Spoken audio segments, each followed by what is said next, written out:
A cursed internet image turned into a Hollywood movie. It looks like a normal photo, but something isn't right. The longer you look at it, the worse it gets. There are no classic monsters or masked psychos here, even though it has a creepy effect. That image inspired a creepypasta, which in turn started an internet series by Kane Parsons, a 17-year-old with a talent for creativity. The success was so big that studio A24 called the teen to adapt it into a movie produced by James Wan and starring famous actors. But how is it possible to make a whole film based on one photo? And how does a teenager survive the Hollywood meat grinder? Whether you've seen the original shorts films or have no idea what we're talking about, turn off the lights, subscribe to the channel, and pay close attention. Because today, we are going to scrape the wallpaper off the industry to find out what's on the other side. And trust me, once you go in, there's no way back. If you like this video, please share it with a friend. For some reason, there are times when our videos get fewer than 1,000 views, and it makes it really difficult to maintain our usual level of quality. When you like, subscribe, and share the video, you are helping us keep the channel alive. This story didn't start with a director or an actor. It didn't even start in the movie world.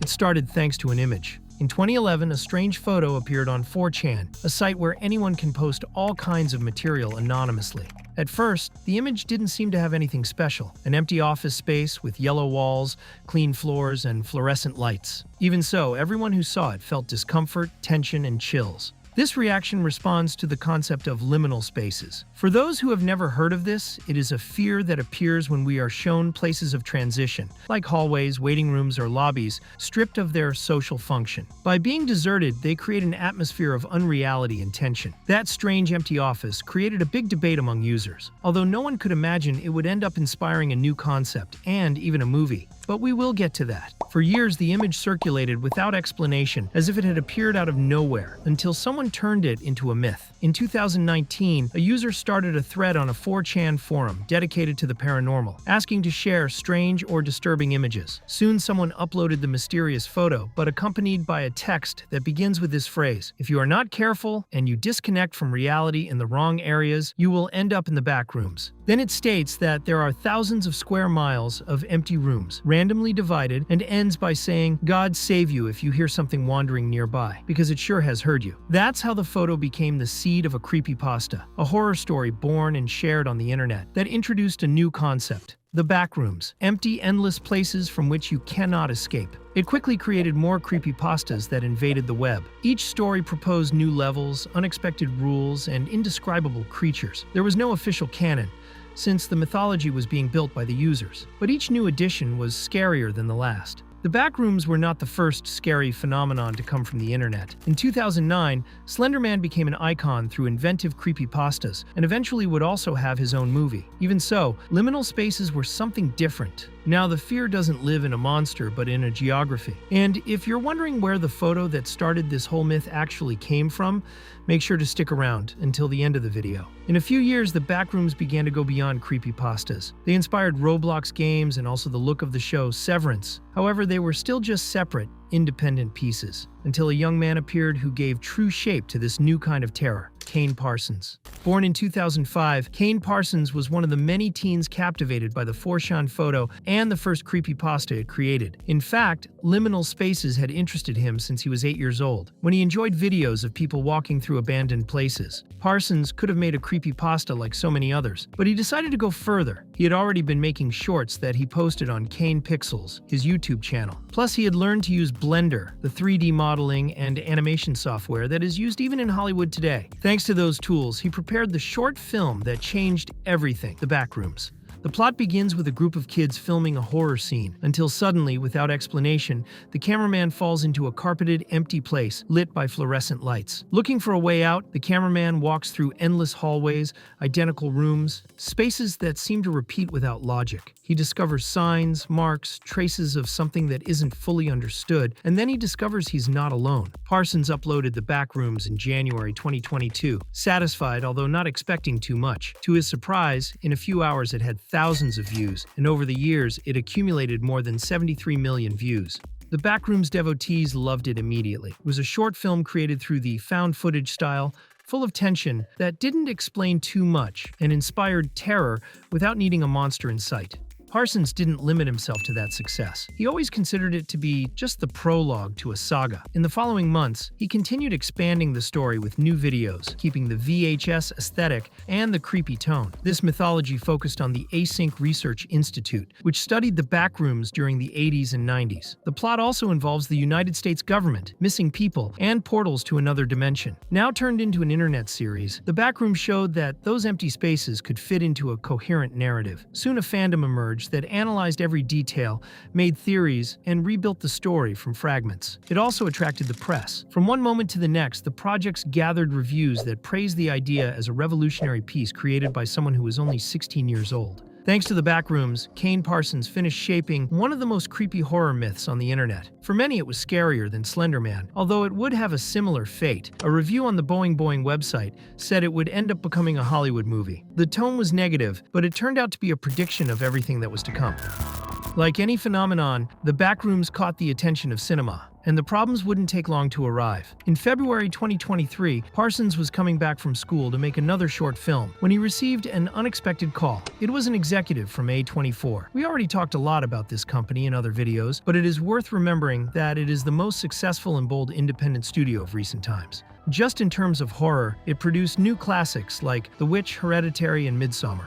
Parsons was stunned. It is not every day a high school student gets a call from Hollywood. Still not able to understand much of what was happening, the young man went to a meeting with the A24 executives, who went straight to the point. They wanted to make a Backrooms movie. For Parsons, this was even harder to process. Until a few months ago, he was making shorts in his bedroom, and now a real studio was offering him the chance of a lifetime. And all thanks to an idea inspired by an image on 4chan a decade ago. In these cases, the owner of the idea jumps with joy and accepts the company's conditions, which usually just want to buy the rights to the idea so that the movie is later left in the hands of professional filmmakers. But now something unheard of happened. Parsons accepted the proposal with one condition. He said he wanted to keep creative control. The executives could have laughed at that 17-year-old who was acting like an authority, and the meeting could have ended right there. But let's remember, this is A24, and there's nothing they enjoy more than a challenge. In response, they said that no one understood the Backrooms like him. For that very reason, they doubled the bet and asked him to direct the movie himself. Here it is worth taking a pause, because Parsons wouldn't be the only case of young people jumping from the internet to Hollywood. In fact, by that time,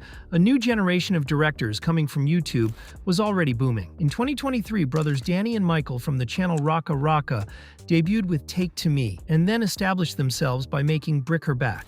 For his part, Curry Barker, one of the brains behind the channel That's a Bad Idea, co-directed the independent movie Milk and Cereal and made Obsession Solo, acquired for distribution by Focus Features and Blumhouse. That said, for a 17-year-old to direct a feature film seems crazy, but cinema has always had its prodigies. Sam Raimi, today famous for Spider-Man, was 19 years old when he revolutionized horror with The Evil Dead. But the meeting didn't end there. The young man could be a prodigy about to fulfill the dream of millions.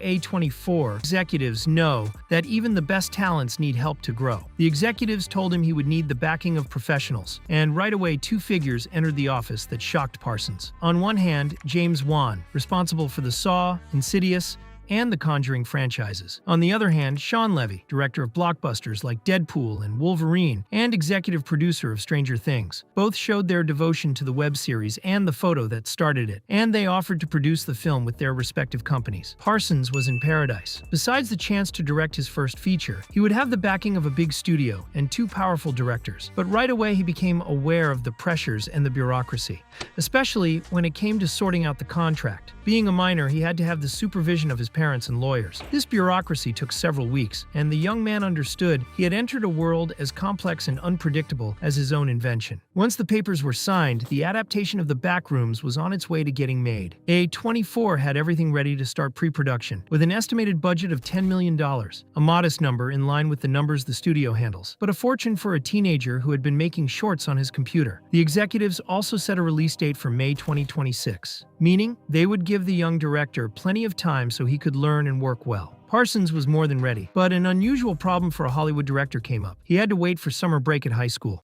Imagine that situation with a traditional movie director. That could have been the end of the project, but once again, the executives accepted without a problem, and when he was available, the young filmmaker jumped into the experience of turning his work into a movie, a task that would create more nightmares than the very image that started it all. Parsons' negotiations with A24 were positive, but how could he turn the Backrooms into a feature film? To start, Parsons completely ignored the media noise. The press was desperate to sell the myth of the child prodigy taken from the internet, but he knew perfectly well that headlines don't produce movies. Although there was some truth in all of that, the silence of his bedroom was over.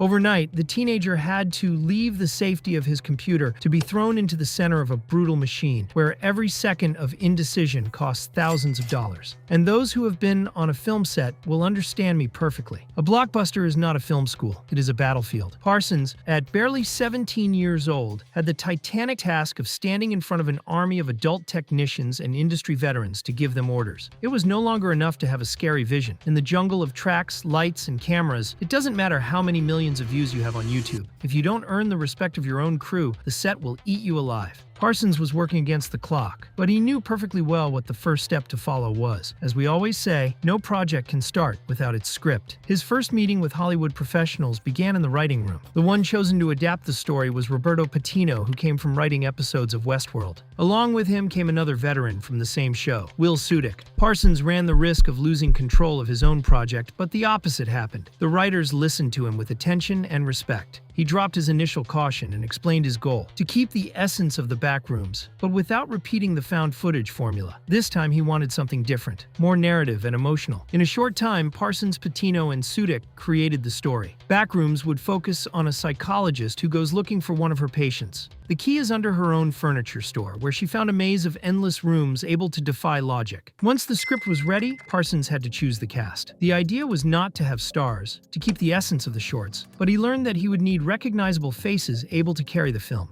For the role of the patient, he chose Chiwetel Ejiofor, with wide experience in intimate movies and blockbusters. The role of the psychologist went to Renate Reinsve, the Norwegian actress who had just impressed critics in Sentimental Value. The director could also count on Mark Duplass, a respected independent actor and director. He loves guiding first-time filmmakers, and he was excited by the idea of helping Parsons. With everything ready, Parsons and his crew began filming Backrooms on July 7, 2025. He had just turned 20 years old, and it was time to face the whole crew, direct actors, learn the schedule, and ignore the pressure of expectations. The filming meant leaving the United States. To lower costs, the production chose locations in Vancouver, Canada. And there was another issue. The web series had become so massive that fans were eager to know more about it. Some might sneak onto the set to take photos or leak details that would ruin the surprise. The pressure could have overwhelmed Parsons, but he immediately felt the support of the technical crew and the cast. He also had the backing of Wan and Levy, who didn't want too much to be known about the project either. For its part, A24 decided the production would use the working title Effigy. This way they managed to mislead the curious. Feeling supported, Parsons felt free to direct. The cast in particular could have distrusted his lack of experience, but everyone embraced his vision, humility, and freshness. On the first day,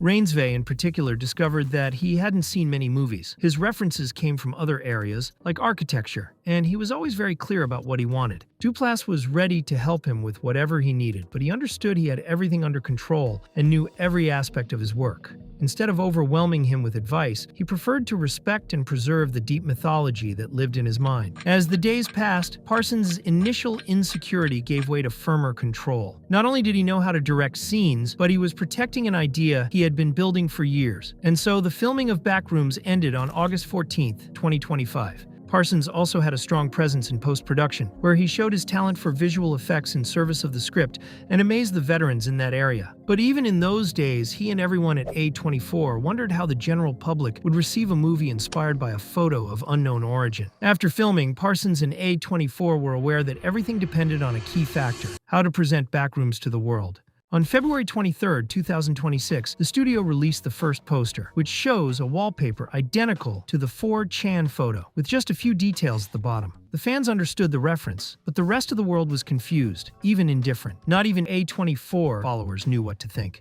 The deciding move came the next day, when the company published the first teaser. In less than a minute, it showed a series of static frames of rooms that repeat one under the other. All this while Ejiofor's voiceover talks about a place that doesn't build spaces, but remembers them. Parsons paid close attention to the reactions. This time the response was unanimous. Everyone was hooked. Fans of the web series celebrated the visual accuracy. Many recorded their reactions and made videos analyzing every detail. But the most important thing was that those who didn't know the photo and the creepypastas also liked it. They considered it a project that promised a creepy and new atmosphere, true to A24 style. The promotion for Backrooms was underway, and Parsons remained expectant. It was no longer a short, but a real movie, with well-known actors. It could be the ultimate boost to his career, or his downfall. On social media and forums, he read hopeful comments, and other very negative ones. Fans trusted that A24 had protected the director, giving him creative freedom to make an experimental horror film. However, many others thought, like that Boing article, it would be a soulless Hollywood movie, with explanations that would ruin the mythology. For some, it would have worse luck than Slender Man,